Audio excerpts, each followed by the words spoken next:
Salutations à vous. Comme d'habitude et comme promise, nous revenons encore à vous. Et merci de nous avoir reçus chez vous. Parce que Tokoti, sans invitation, sans audience, directement par le moyen de l'Internet, nous nous retrouvons déjà en face de vous pour parler avec vous, pour échanger avec vous en ces jours. Que Dieu vous bénisse. En tout cas, nous sommes contents de vous retrouver encore une fois dans le cadre de notre programme et sur notre chaîne Jolie TV, Jolie Cœur TV. Oyo, kaka nde na lobaki tokobanda penza kozala na bino mingi. Na ba occasion c'est ko pesa menaka biso et na batone surtout tokozala na ba opportunité ko partager na bino, donc on est vraiment là. On est là pour travailler, on est là pour échanger, on est là pour partager, on est là pour vous transmettre certaines choses qui sont vraiment importantes pour la vie. Raison pour laquelle nous vous disons encore une fois de plus, merci et toutes les bonnes choses que vous soient données de la part de notre Créateur, Dieu le Père. Merci à Yukan Ambazo, mon technicien, et merci à Salim Samira, merci à Thomas, ils sont vraiment là ensemble avec moi en train de m'assister, et merci pour vos jolis sourires, je suis vraiment très contente parce que vous êtes là pour me soutenir, vous êtes là ensemble avec nous, nous partageons toujours avec vous. C'est vraiment ninga moko ya malamu o toza présent partager ba bato ya malamu pe ma penser moko positive.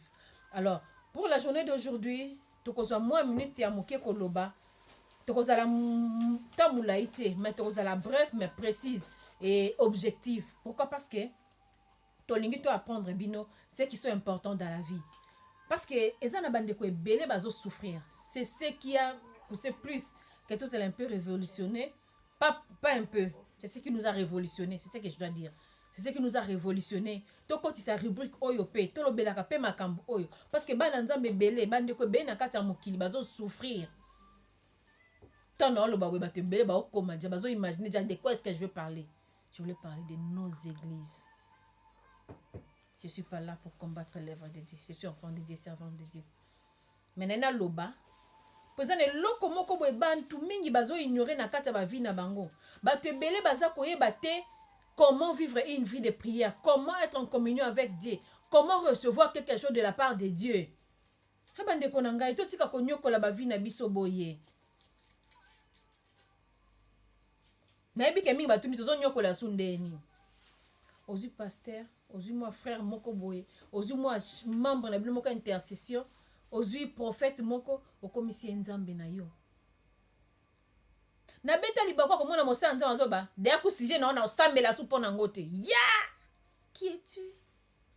Tu veux plus prier pour une personne? Hein? Qui t'a donné la priorité d'être exaucé plus que les autres? Yo beto mutolo bon au koti mawa, au koti souci, ba lui osambela su pona ngate. Et alors toi-même? Parce que la Bible nous dit, hein, il n'y a qu'un seul médiateur entre Dieu et les hommes, c'est Jésus-Christ, par lequel nous pouvons crier Abba Père. Tant aux hommes, Abba Père, cela veut dire notre Père. Tu es aussi enfant de Dieu, héritier et co-héritier du Christ.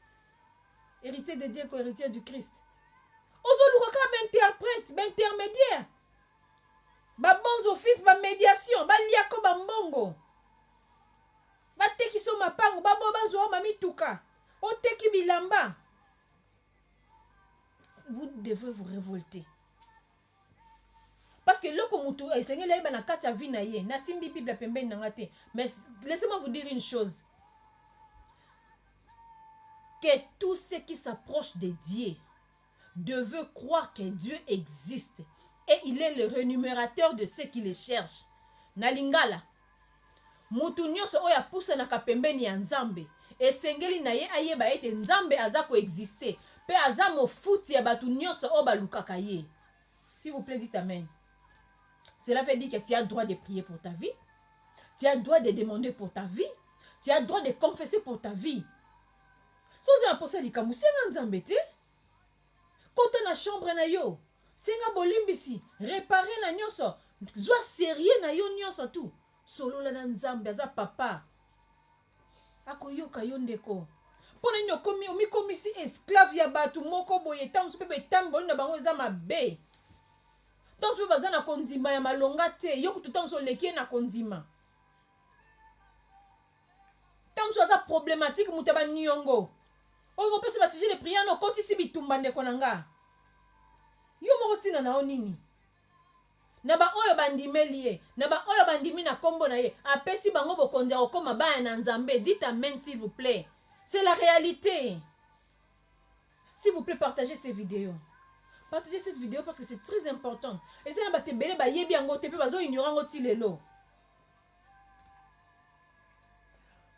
Mutu moko tete maliboso na za super homme. Super croyant en zate. Super chrétien en zate.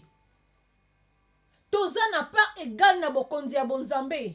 Toza n'a pas égal liboso ya nzambe parce que le rideau de la voile a été déchiré.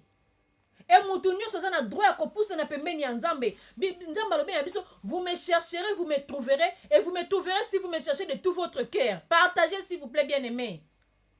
Okomona ngai soki lukinga na motema na yo mobimba oza wapi? Ozu eza bandeke bele s'il vous plaît. Olingi via ekobo, olingi via masanga, olingi escroquerie, alors ozo mbonga muyibi wana, okende kopesa basande ba bondela pona s'il vous plaît. Osa elote. Peut-être ozo bika bangolu ozo kutana na vie mais banga ozo salana ya tinjengo.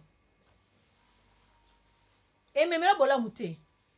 Et malheur aussi na serviteur de Dieu ba offrande ba miyibi na ya bandumba.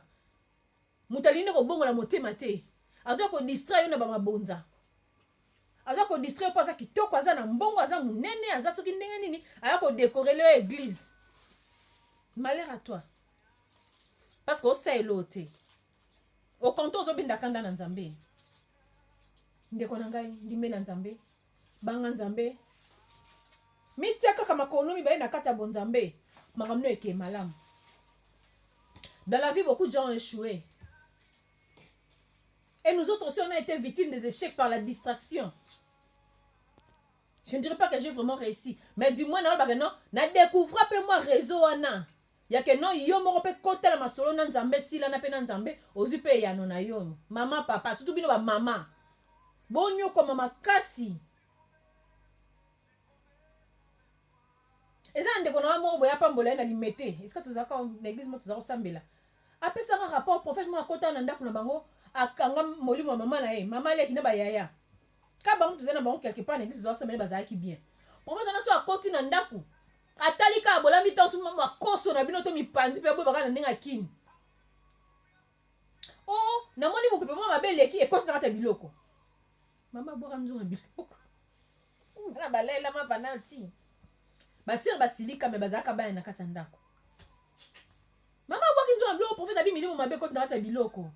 Et où est la puissance du nom de Jésus? Où est la puissance du sang de Jésus? Ndeko na to tiko nyoko ma s'il vous plaît. Que cela nous révolte. Que cela nous révolte. Grand remerciement à mon grand frère. Blaise Remamangindou Remangol, le PDG, le patron. Nakata Remangola TV aussi. Excusez-moi, Remangola aussi. Remangola TV. Les chaînes Mounene Payana.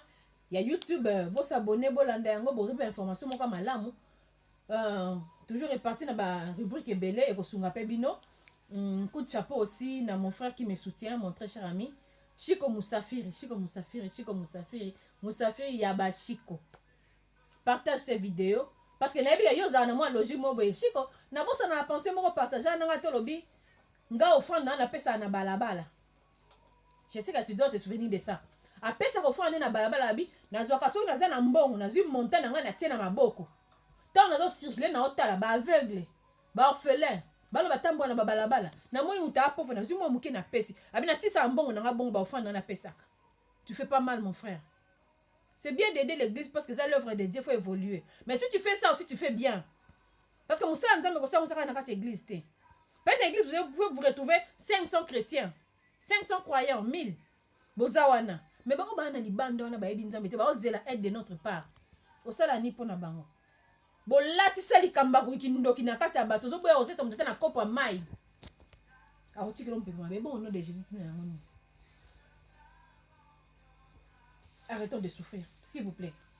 Arrêtez de nous faire martyriser spirituellement s'il vous plaît. Nzamba lingi biso mingi ndeko nanga mamba olobeze belé yo ozolanda biso soki poza na pensée moko za na connaissance moko za na information moko Combien la biso na message, to diffuser yango, po bandeko ebele ba yamba message yango, s'il vous plaît. Si on peut se faire référence na kombo na yo pe to témoigner pour na yo que yum to petit biso penser oyo, to passer biso li solo oyo. Ne so qui peut ozio ki likambo oyo, ko bombela bandeko te s'il vous plaît. Bana nzambe bazo souffrir. Likolo ya batu moko boye ba komi lokola ba super nani oyo na bonzambe. S'il vous plaît passer nzambe bo sunga batu. Libonde nda yemo pe ko obikisa ye.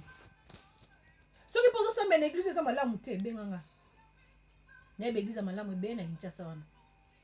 Na ba pasteur ebele même soki samba na église wana te. Même par téléphone par occasion okutani abonde pe pona ya sungi yo. Lipamboli na nzambe na kati ya bana ya nyonso to ya Clidim, clinique des dieux ministrés. Papa Israël Mouteba.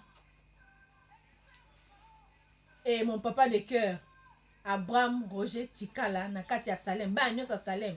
Bana nyonso tu ya jeunesse, les élites de David. Que Dieu vous bénisse.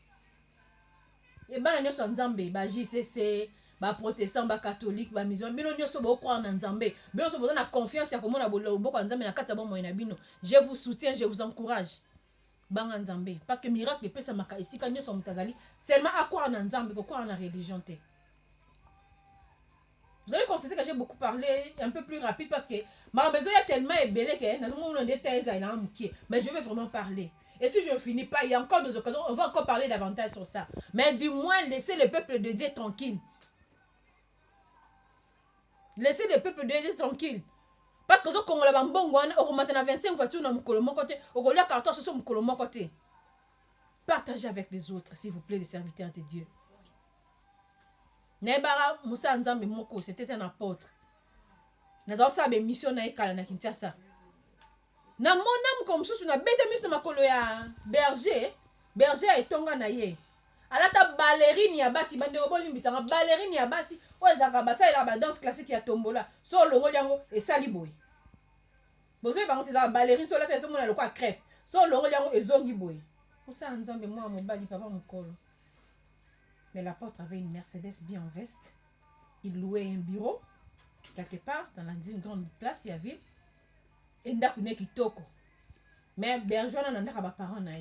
Au fond, on a fait foutre la cave dans le luxe. Pas de vocabulaire. Alf, moninga zui. Nous sommes à malam. Nous avons fait une église, nous avons fait une mission, mais nous avons pas passé. Nous avons pas passé. Et mon sang, nous avons fait père son âme, il n'est plus de ce monde. Mbote na bande onoso baza na Angola. Famille Kanda Momba na kati Angola. Machela. Makati. Ma Beni. Ma petite Kanda Silia. Ma chère maman et mon cher papa, Dieu vous bénisse. Tokepe na kota Kinshasa. Le King. Kati Kanda. King Anakle. Bon, ça va programme la bino Joli Cœur TV Aziza. Joli Cœur Aziza TV est là. Déjà ma soleuse au banda donc j'étais au bandi parce que Moussa la Django au Salama tokepe na Kinshasa kuna Antibio Wanga ne manquait pas déjà à préparer ton programme. Toza pe sous na Antibio Wanga les mannequins mikiliste. Les mignons mannequins. Poto na poto nde moi milobela. Kado zape bon je confirme parce que clinos anonde on aura pardon, respect. Je suis comme Moussafiri, grand merci à toi. Et big bisous à la famille au Congo. Famille au Congo, ma famille Yuma, Dieu vous bénisse. Je vous aime beaucoup. Je n'oublierai jamais. Jamais je n'oublierai Nathalie Diassiwa, ma très chère amie. La famille Moutete à Massina. En tout cas, tant des brigades, mon badon, avec la famille Moutete à Street na tête. Donc, que Dieu vous bénisse. Nous allons nous rencontrer à la prochaine occasion. Partagez cette émission. Ajoutez vos conseils, vos commentaires, likez aussi. Et dans l'entretemps, n'oubliez pas de vous abonner. Parce que si vous vous abonnez, nous serons tout à l'heure en train de vous proposer nos produits, nos activités, nos émissions. Cliquez aussi sur la cloche de notification qui va vous permettre à ce qu'à chaque fois nous lançons une vidéo, vous le recevez un bon moment. Et surtout, nous sommes sur Twitter. Toujours Joli Cœur Aziza TV sur Twitter. Nous sommes sur Instagram, Joli Cœur Aziza TV. Instagram. Sur Facebook également, nous sommes sur Joli Cœur Aziza TV. Instagram, Facebook, Twitter, on est là. On est en train de partager. Vraiment, on est en train de faire du travail. Parce que le travail est tellement grand. Moussa les amounene. Bandegons, vous êtes en France. Vous êtes en Belgique. Vous êtes en Grande-Bretagne. Vous êtes partout. Vous êtes en Afrique même. Gabon, Cameroun, Côte d'Ivoire, Congo, Brazzaville, Angola, South Africa, Namibia. Dieu vous bénisse. Nous sommes ensemble. Ne lâchons pas la main. Bananzambe, bolembate. Quelle que soit la dénomination Zali. Yeba kenzamba yo kakao. Yeba kenzamba yo kakao. Écris-moi. Nous allons partager davantage. Et si on a tembe, tu partages en anzela ma commis pour yeba que non, on a le besoin à solo. Ne te fais plus distraire, ba te qui sont bilamba na bambongo. Bazora soko bambongo pendant ba prière on paye ça non, pendant yo mo so bon délai aux résultats. Je vous aime beaucoup. Abonnez-vous sur notre chaîne pour nous soutenir. On se retrouve dans le très prochain numéro. Bye bye.